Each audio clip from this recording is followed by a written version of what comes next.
Good morning. Thank you, Chris and Blair. My topic this morning is In the Flow, and Chris and Blair are the poster children of In the Flow.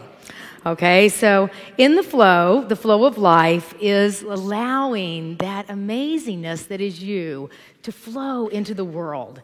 And Chris and Blair joined the Unity Temple Choir, not as a dating service, but who would have known, right? But they came into the Unity Temple Choir because they love to sing.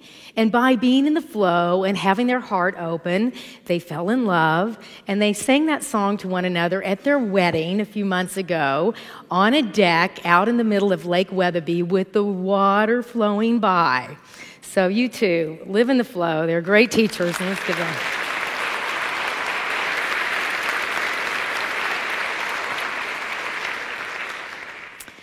Life is easy.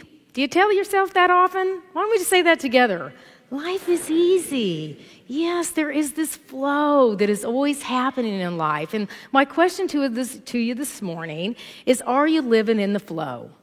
Are you living in the flow? So let's ask ourselves, what is the flow?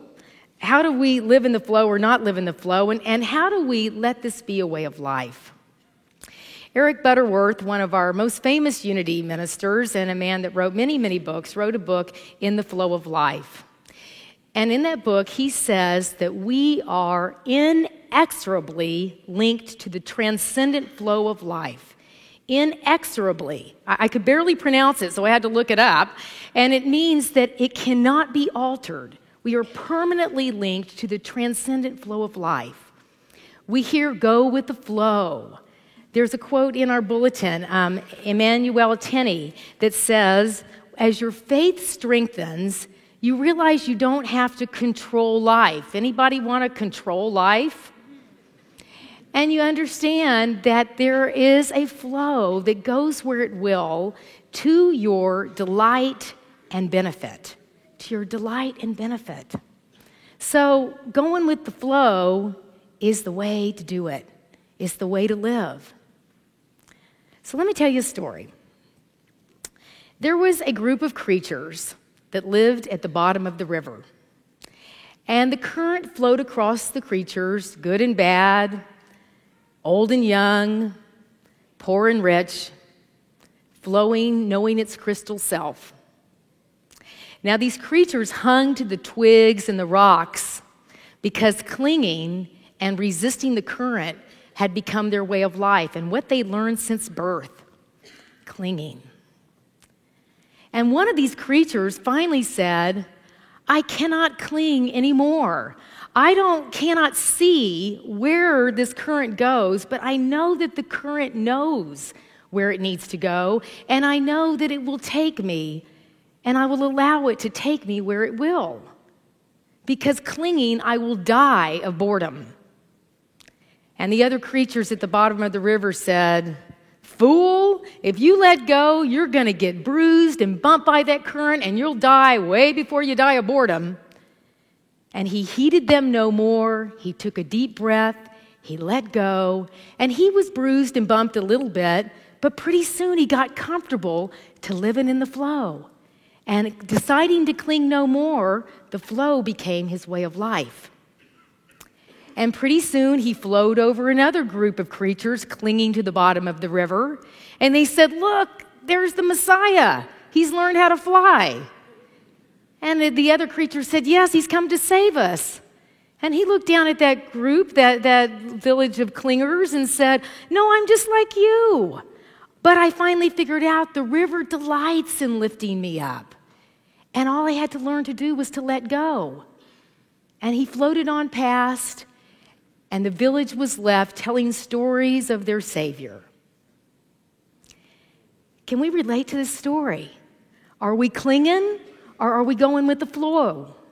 Isn't this what happened to us, in a lot of us in religion, that there was this Messiah that had figured it all out, and somehow we had to remain clinging, telling stories of the Messiah. But remember, Jesus told us, these and greater things shall you do. The kingdom of heaven is within you. I'm no different than you. I'm here to inspire you to get it that the river delights in lifting us up. It's your Father's good pleasure to give you the kingdom. But we still haven't woken up to this idea that we need to live in the flow, and we like to cling. Can you relate to clinging? Let's talk about what clinging is, because I'm a recovering clinger, okay? You know? And I'm working on it all the time. But clinging is playing small. Clinging is denying you're good. Clinging is feeling like everybody else has it figured out and you don't. Clinging is feeling like struggling and suffering is a way of life and somehow I'm going to get a gold medal for this. This is what clinging is. And I'll tell you a story in my life about clinging, and maybe you can relate. And I'm only saying this because I feel really safe and loved here, so I can tell this story about being a clinger, recovering clinger. I had a relationship years ago in my life with a man that came into my life that I was feeling at the time not so good about myself, and I realized that I needed him to feel complete, a big clinging sign. And so as the time went by, there was a number of things, red flags, that I could have said, this doesn't really fit for me anymore. But since I was clinging, I didn't see this. And I kept clinging all the harder. Well, we ended up having a lot of disagreements and fights because we really weren't in the flow together. We were clinging together. And one day, he left. He left. And I was having to sit there with all that sadness, not so much, I thought it was because he left, but my real sadness was that I was clinging and I wasn't flowing. And it was so interesting to me, all the people that came into my life, that I was so sad. You know, it's the clinger salute here, you know. But they said, you know, Heidi, I don't know how to tell you this, but you were really unhappy in that relationship. So, you know, like you should be happy and grateful. And I really didn't get it because I'd been a clinger for so long.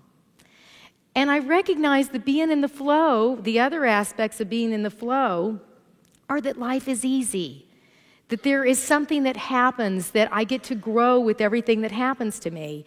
And that there's this peace and ease. And you'll notice that these two coming into the choir, they came into the choir because they love to sing, and that's how they met. It wasn't that they went out there searching for something to complete me. I am complete. I know who I am, and I want to draw people to me that know that about themselves. Then we get to flow together rather